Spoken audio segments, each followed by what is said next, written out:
제목을 이렇게 붙여봤습니다. 윤석열 전쟁의 피날레. 과연 그 피날레는 무엇일까요? 자, 먼저 감찰무마 의혹에 특혜를 받았다라는 그 한가운데 있는 유재수 부시장과 관련된 이야기인데요.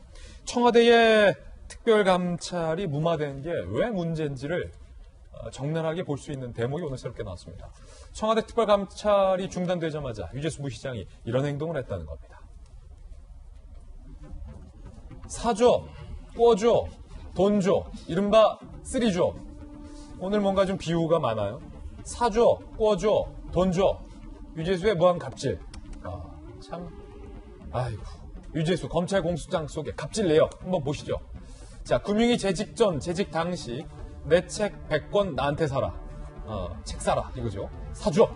A씨는 책값 198여만 원을 지불했습니다. 장인 장모 계좌로 유재수 부시장이 받았다고요. A씨로부터. 그리고 오피스텔 꿔줘 얻어달라. B씨에게 월세 등 1,300만 원을 대납받았다. 지금 검찰 공소장이에요. 항공권 골프채 사줘. 또 B씨로부터 항공권 골프채 등을 받았습니다. 부시장 때는 더 노골죠. 청와대 감찰이 중단된 이후에요. 지금부터는. 내 이름으로 추석 선물 돌려라. CC로부터 한우 세트 3개를 받았죠. 내 책 100권 또 나한테 사줘. CC로부터 책값 190여만 원을 지불받기도 합니다. 김병민 박사님. 네. 사줘, 꿔줘, 돈 줘. 만약에 청와대 특감반원이 그때 벌였던 첩보를 바탕으로 특별감찰 끝까지 진행해서 징계했더라면 네. 지금 부시장으로 영전될 리도 없고 부시장 돼서 사줘, 꿔줘, 돈 줘 또 안 했을 거예요. 그 중간에 민주당 전문위원으로 가게 됐던 일만 막았어도 그리고 그 이후로 부산시 경제부시장으로 가는 일은 없었을 거고 이런 애들이 계속되지 않았을 거라고 봅니다. 그럼 이 사줘, 꿔줘, 네. 돈 줘 때문에 피해본 이 황당한 비위 사건의 총책임 누구한테 있는 겁니까? 그러니까 이러한 비위 면허를 도대체 누가 발부한 거냐라고 오늘 조간신문이 사설로까지 쓰고 있더라고요. 비위 면허를 발부한 자가 누구냐? 이 정도면은 무한적으로 자신이 마음대로 비위를 저질러도 이로부터 청와대 감찰을 받더라도 유유자적 자기는 아무런 문제가 되지 않는다라고 보여줬던. 면허 발부했다. 이거는 면허증이 있지 않고서야 어떻게 이런 일을 벌일 수 있는 거지? 그럼 누군가는 면허를 발부해줬을 건데 청와대 민정수석실에 보이지 않는 손이 감찰을 무마시켰다. 이게 바로 면허의 핵심 아니겠냐는 거죠. 저는 여기서 참 사줘, 꿔줘, 돈 줘. 이 대한민국 우리가 흔히 말하는 어공, 어쩌다 공무원이 돼갖고 한 번도 공직으로 지내지 않았는데 권력의 자리에 있다 보니까 권력이 너무 좋은 거예요. 어떻게 사용할지도 몰라. 그러면서 있게 되는 비위 혐의들을 많이 보게 되는데 그런 사람이 아닙니다. 행정고시 출신의 엘리트 관료로서 승승장구하던 인사였기 때문에 그 누구보다 고위 공직자 관료가 가져야 할 도덕적 책무에 대해서 잘 알고 있었고요. 노무현 정부 시절 참여정부에서 대통령과 가장 가까웠다고도 얘기를 하지 않습니까?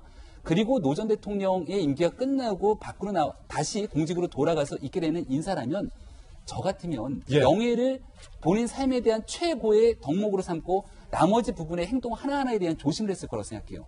근데 책 같은 경우에도 참 이건 뭐 이해할 수가 없습니다. 오히려 출판사가 아닌 나한테 책을 사라고 떠미는가 하면 이 모든 애들이 드러나게 된 건 더 이상 의혹이 아니라 구속된 상태로 검찰이 기소합니다. 그러니까 공소장에 기재된 내용인데 골프텔, 오피스텔, 동생 취업, 아들에 대한 인턴? 이 모든 애들이 다 공직에 있는 상태에서 벌어지고 있었다는 것이죠.